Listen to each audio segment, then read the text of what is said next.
My next guest isn't your stereotypical cricketer. He's a tough Northsider who's fought his battles both on and off the pitch. That's over the top and that's it. It's another famous day in Irish cricketing history.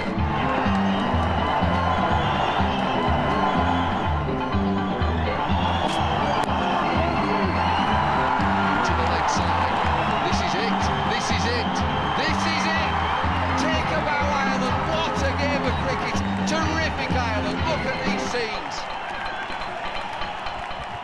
Please welcome John Mooney.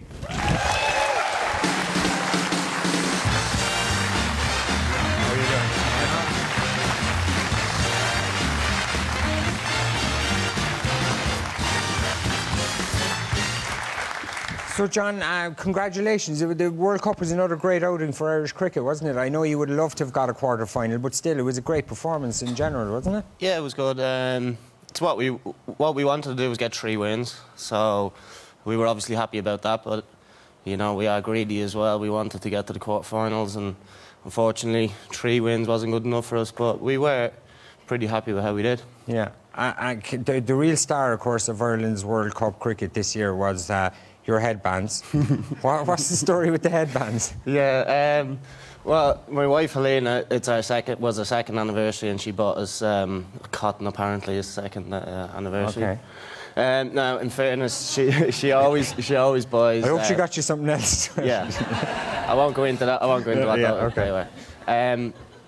But I am a pretty sweaty individual, and yeah, it was one of those where I just wore it because we'd won the toss and elected to bowl on this particular day, which it was extremely hot. It was in Brisbane, and I had to wear it. Just the lacquer on the cricket ball itself is really it's really smooth when you first hold it. So I just had to try and keep your hands as dry as possible, and face and everything else. So.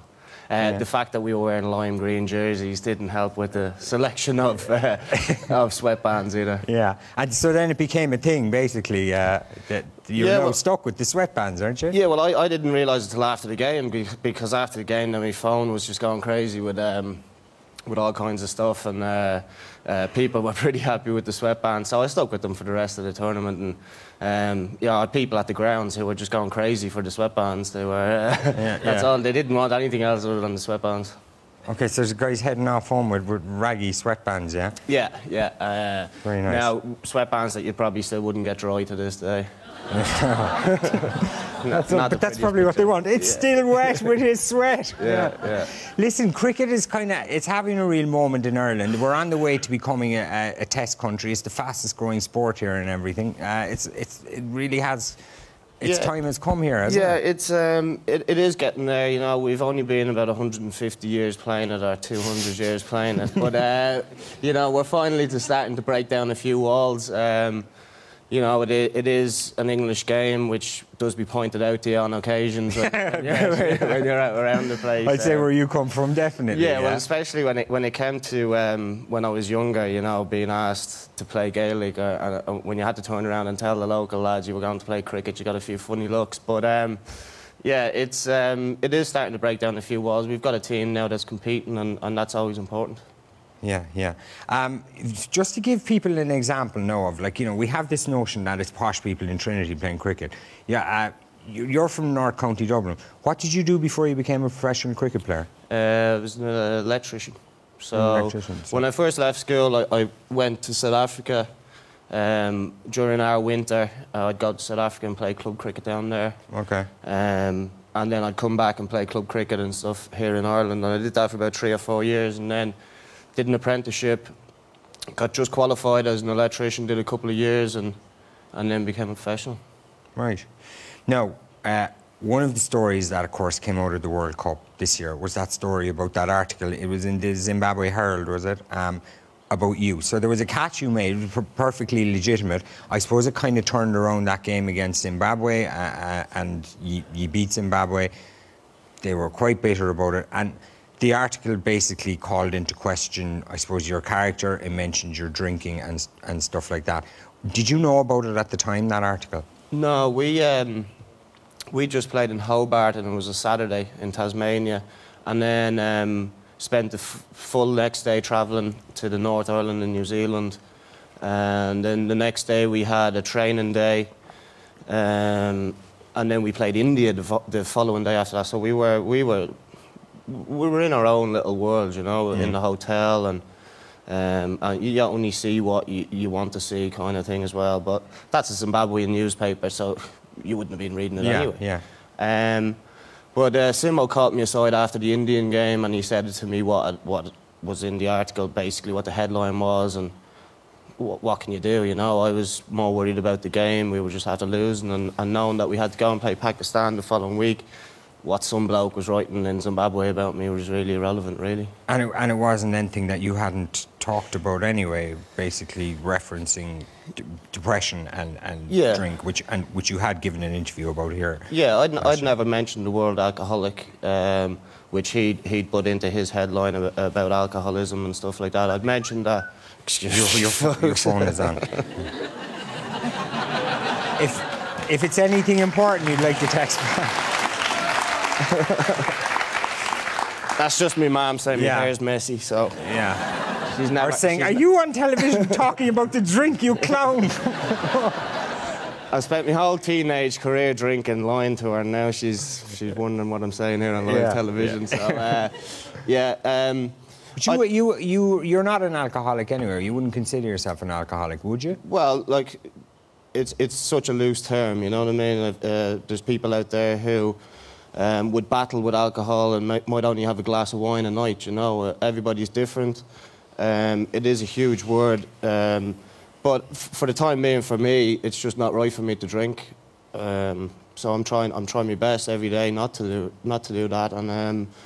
And just to keep myself mentally as well as possible, because I spend an awful lot of time by myself, away on tour, in hotels, and it's very easy for your behaviour to, you know, not be as good as what it could be, and find yourself in trouble pretty quickly, you know, in foreign countries that are pretty dangerous. Yeah, okay. And so you wouldn't be the kind of guy you can have a few pints, like you I can have them, no problem. Yeah. I'm not the type of lad to know when to stop having them, that's the problem. All right. Can I ask you about the last couple of years, in terms of you started counselling in 2013, isn't that right? Why did you start the counselling? My behaviours were getting a bit out of control. I was playing cricket for Ireland, and I was, you know, drinking heavily, and I wasn't. I had no interest in it really. I had no interest in anything. I'd had a few really bad lows where I couldn't get out of bed, where I couldn't do anything. The only thing I was really interested in was, you know, just burying my head and drinking and all that kind of stuff. So to go on with my cricket and career and family life and everything, I had to do something. I had to seek some kind of... I wanted to know why I couldn't stop drinking. That was the biggest thing. Why I couldn't go through a couple of days without having a couple of beers or whatever it was. And I knew the reasons, really. It was due to my father dropped dead in front of me when I was 11, and I kind of never really... I always used that as an excuse since I was young. So being able to use that excuse helped me to get away with an awful lot of things, away with an awful lot of behaviour that I had. And by trying to get to the root of all that and sorting it all out is really what's kept me on the park playing cricket, and it's probably kept me together with my wife and together as a person. And did you get to the root of it all? I'm not there. I think it's going to be. I think it's a pretty long battle. Why I behave like the way I do, certainly, I know that stems from the childhood trauma that I had. Trying not to go to those behaviours is the battle, and to try and make sure that every day is, you know, a fresh day, a new day, and that if it gets off the wrong way, that's your fault. Kind of, you know, you can get up and tell yourself kind of what way your day is going to go from the first second you open your eyes. And I've learned to live with what happened when I was younger, but loads of people are in that kind of position, and you know, I'm just grateful that I did go and get some help, and that I am here today because of it. And tell me, Do you think you drink because you're depressed, or does the drink lead to depression, or was it a circle of both, or what? It's a good one because I was always a bubbly enough child and stuff like that, and to say that I never thought of alcohol until my father died would be a complete fabrication of the truth. But What do you mean? well, I would have loved like a sup out of a pint of Guinness when I was a kid, you know, Would you? Yeah, with yeah. your dad or whatever it was, and my great uncle used to leave me like that much on his bottles of Guinness and stuff. Which wasn't the greatest thing to do, but that's why he was the legend of a great uncle, you know. And, Yeah. those types of things, you know. So certainly when I had or when my father died, it was an awful lot easier for me to say, right, well, I'll have a drink now, you know, and How I'll old were you? get away with 11. And you started drinking in earnest at that stage? I yeah? remember that night when he died. We went back to my mum's house, and obviously it was a bit crazy what was going on there. And my uncle said that he'd take me up to his house, and I went to pack a bag, and the first thing I threw into my bag was a couple of cans or whatever it was that was in the house. I don't know what they were, but threw them into the bag, and would have drank that night. The two of those cans, hid them, and. Ever since then, I would have been drinking pretty much every weekend then, and then as I started getting older and a bit more freedom, I would have drank pretty much all the time then, on top of that. All the time? Yeah, pretty much. Okay. So, do you think you'll ever drink again? No. I don't know. It's tough. Okay, the plan at the moment is that you wouldn't, Not to yeah? drink, yeah. Yeah. Do you miss it? Every day. I'd Really? miss it. The only times I don't miss it is we'd be on the... with the cricket, we'd be leaving at a traditional 4:30 or 5 o'clock in the morning to the airport pick-up. And with Cricket Ireland, I don't know whether it's the cheapest flights available or whether it's just the flights that you're fired onto. I don't know, but they're always at some ungodly hour anyway. Yeah. And it's actually quite entertaining now when I wake up and I see some of the lads who are getting onto the bus when I'm sitting there and I've got a clear head. Smug, Yeah. Smug with a nose peg on, but apart from that, it's good. And come here in general, where's your head at now? Yeah, it's pretty good. Yeah. It's been a difficult. It's been a difficult few months. Like that, the World Cup was difficult, very difficult.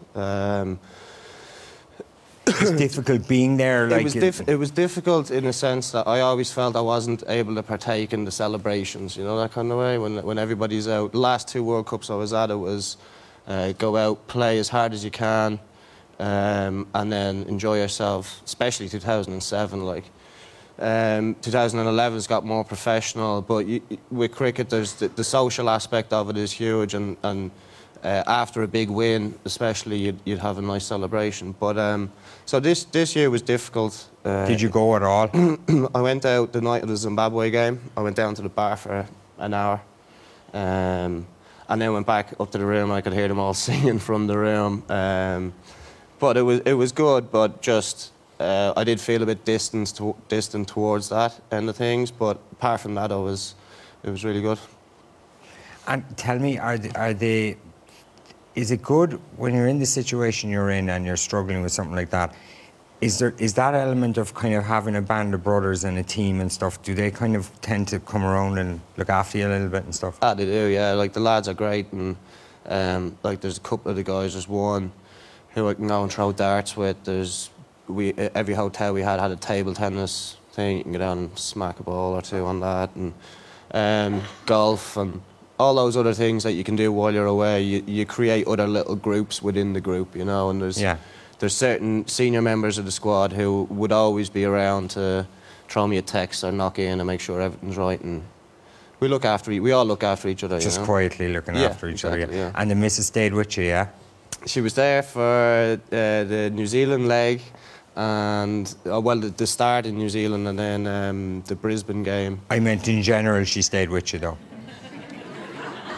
She's still here. She's there. Thank God. Yeah, yeah. Okay. Listen, John, thanks a lot. I'm sure it's not easy talking about that, but I think probably a lot of people out there will get a lot of stuff out of that. And listen, well done again, and continued success to the Irish cricket team. Ladies and gentlemen, John Mooney.